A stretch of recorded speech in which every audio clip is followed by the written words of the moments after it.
Hello and welcome back. Today we're going to be discussing how the middle class are becoming poor.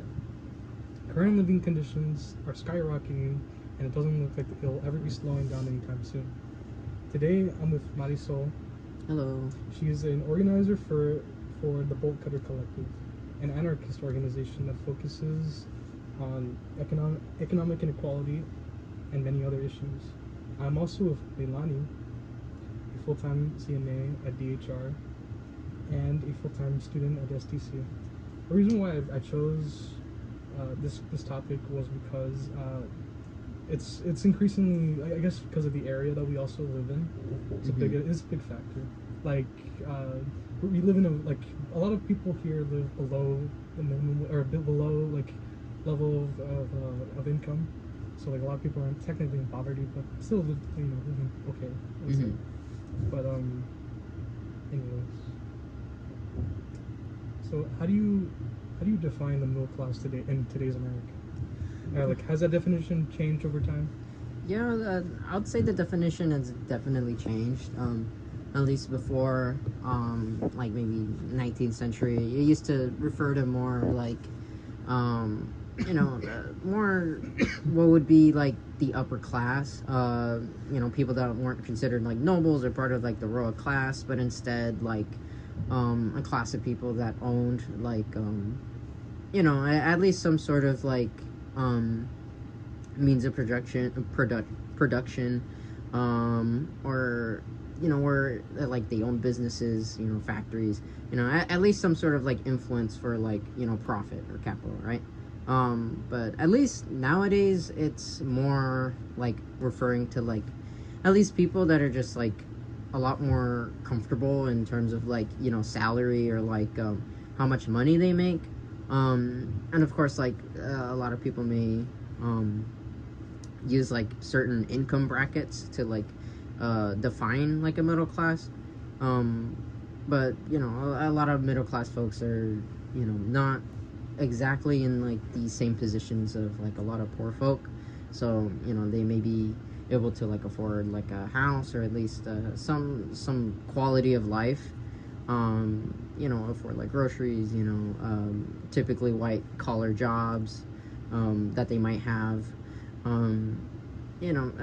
certain stuff like that. I would say would kind of define like what the modern definition of like a modern of a middle class. So yeah. Yeah. And how would you think that has changed over the course of the past decades?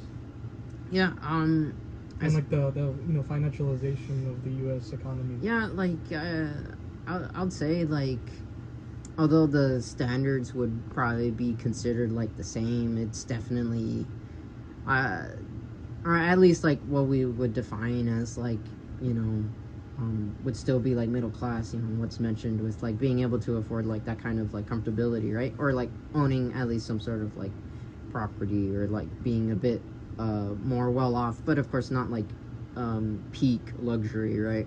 Yeah.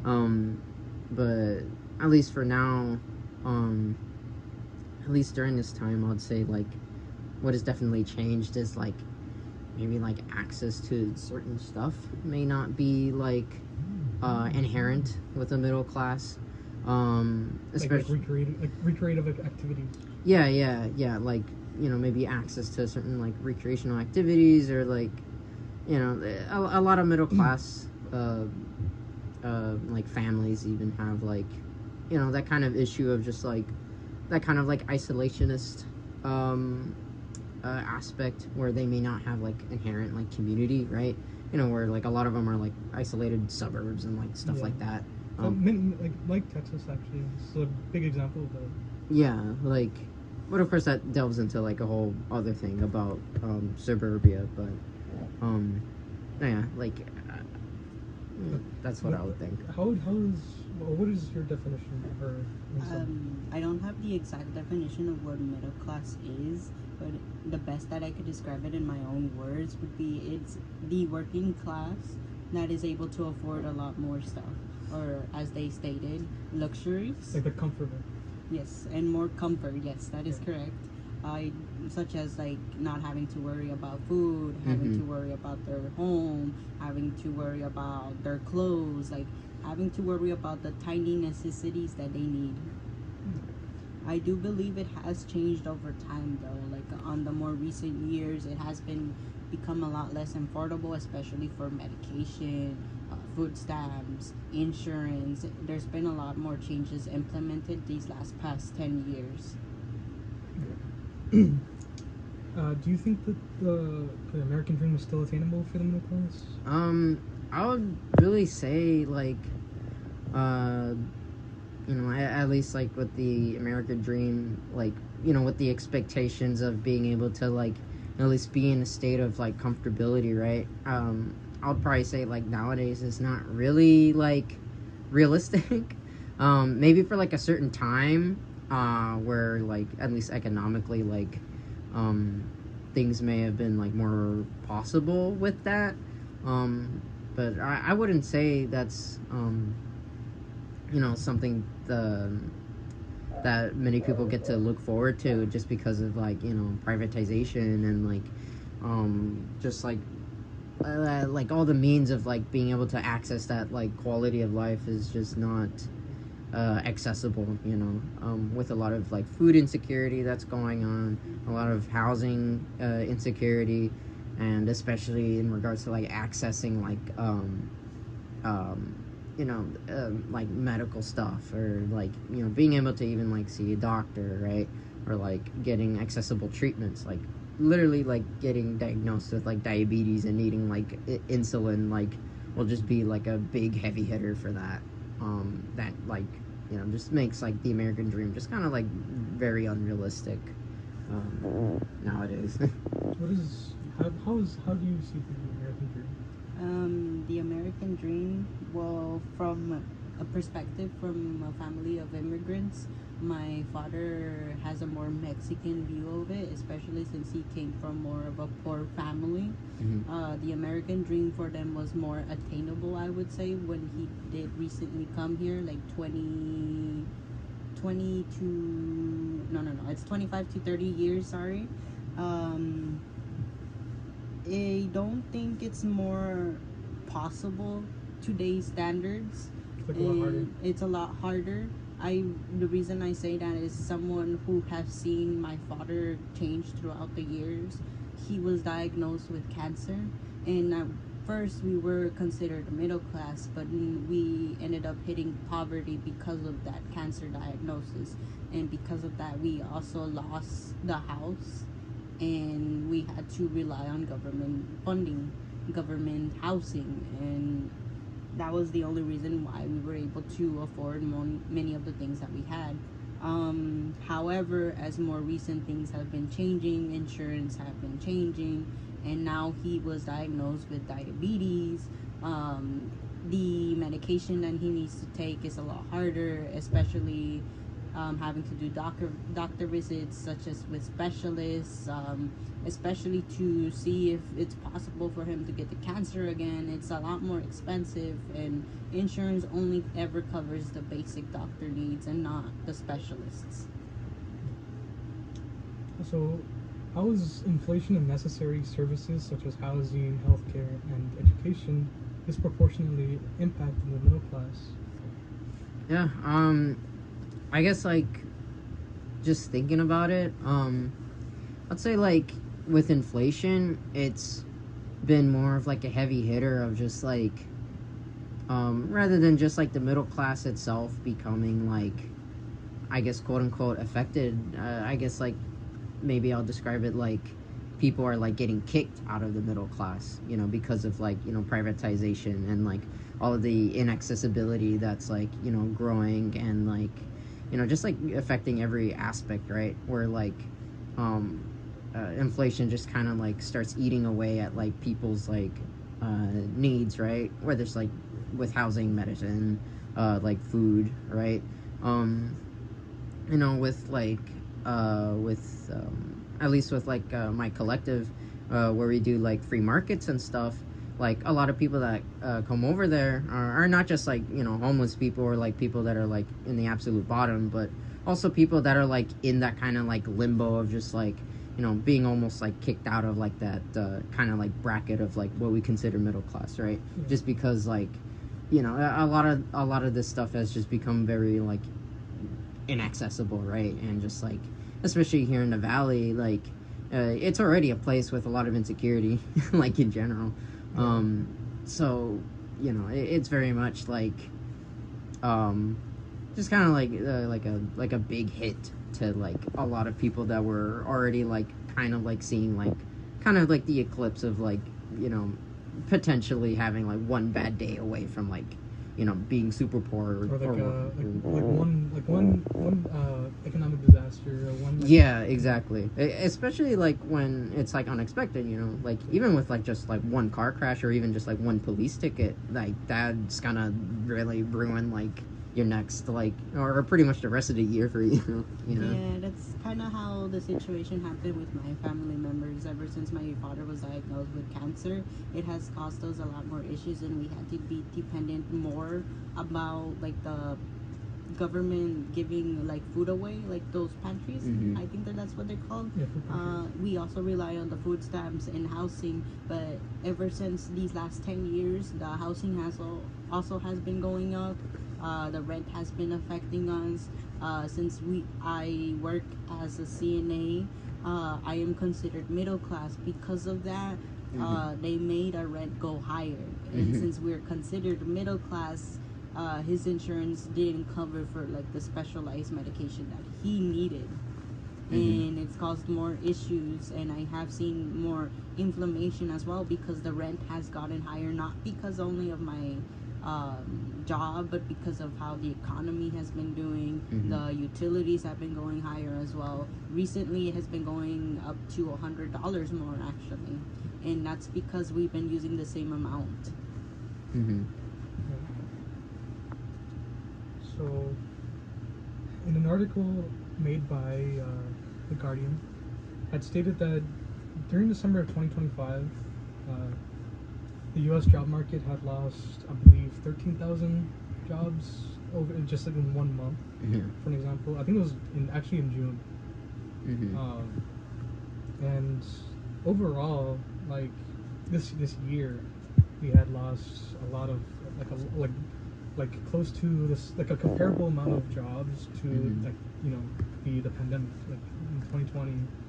And the pandemic is also like a big factor in like economic inequality, because like we only just started getting out of the pandemic in like 2023 to 2024 even, and like that like, and we're still also being widely affected currently. And also on top of this, that in this year, how it has been, and like the threat of like, you know, recession, which is it's been a threat for the past 5 years. So like, what would you say about that? About like job loss or Yeah, like especially like with myself, where just like, you know, just chronically unemployed just because, you know, the job market kind of sucks, right? But no, yeah, like especially like, you know, that kind of goes into like, you know, one bad day away from just like, you know, just having a whole plethora of issues, right? But you know, that kind of like brings in more importance of like at least having some like interconnectivity, or like having some sort of like safety net, right? Not just like, you know, like officially where it's like through like through the government or like through like some like nonprofit, but you know, of course, like, you know, community based like alternatives or solutions, right? You know, for example, like the free market stuff, like with the collective. It's just like, you know, a means of like being able to like at least meet each other's needs to kind of like provide, you know, that kind of relief where it's like, oh, like I don't need to worry or stress too much about like, you know, getting clothes or like, you know, maybe food, right? Where, you know, like it doesn't have to be so I guess miserable would be the would be maybe be the term for that. But no, yeah, like um, uh, at least regarding like with like job loss and like the future of that, Yeah. it's I don't know, it's not looking too positive because of course like a big part of like job loss is also connected to just kind of like, you know, companies sometimes just like cutting corners to, you know, make you know, like a profit, or like even just to like save cost of like maintaining their like existence. paying people, like layoffs. Yeah, like layoffs. You know, so and of course like people can debate like what the solution for that is, but you know, uh, hmm. Not sure where else to go off of that. May I jump in? Yeah. yeah. I do believe it did cause a lot of layoffs, like previously stated. Mostly because I am from the night shift, and since the night shift, we depend heavily on more night shift life, more nightlife. There's been a lot less nightlife ever since COVID hit.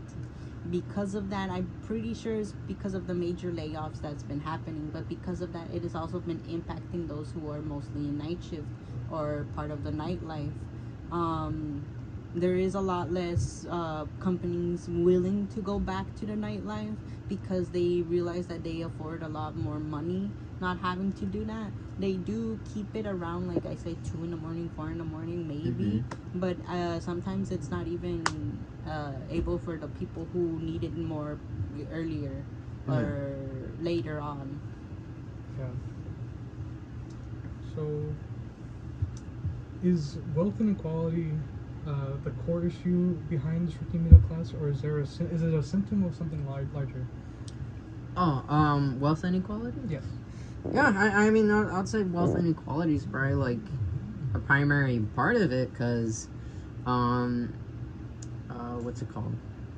Especially nowadays too, like the middle class also, like at least at some point, right? Like way back when, they used to see like a more significant presence of like unions, right?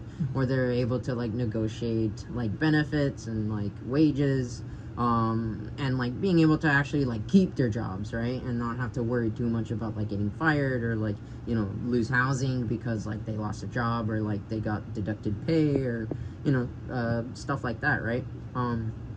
And nowadays, like, you know, the middle class, and of course, like, that includes poorer folk as well, they don't really have that kind of, like, bargaining power, or at least, like, that equal level of, like, actually, you know, being able to, like, make demands for, like, you know, their own needs, like, just kind of, like, missing that voice where, like, they're not able to, like, at least, like, have some influence against, like, you know, against like those layoffs or like cutting corners, right? And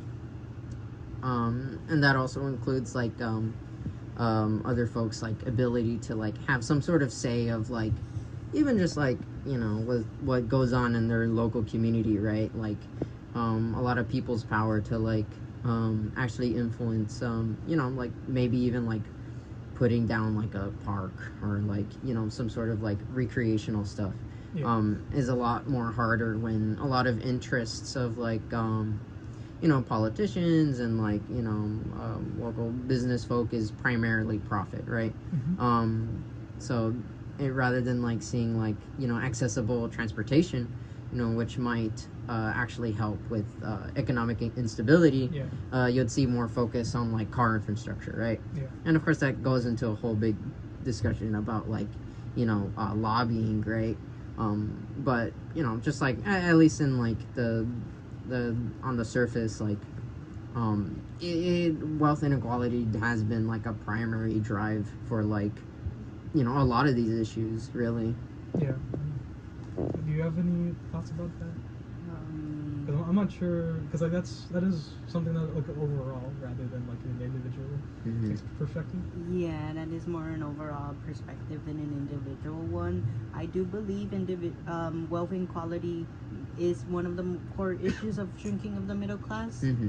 But like previously stated, I there's not much more that goes into it, just the inequality. Yeah. It Mhm. affects severely a lot of other issues. And from my experiences, it just doesn't affect just the food, the insurance, the specialists. Mhm. It could be the transportation, like they said. It's a huge thing. Yeah. I would just say. I'm sure. Yeah. Well, I think that's all we have time for. Well, thank both of you. Thank you, like both of you. Of course. I believe that we covered what we covered here sheds light that the economy has only gotten worse as time is continued, Mm-hmm. and as the decades have gone by.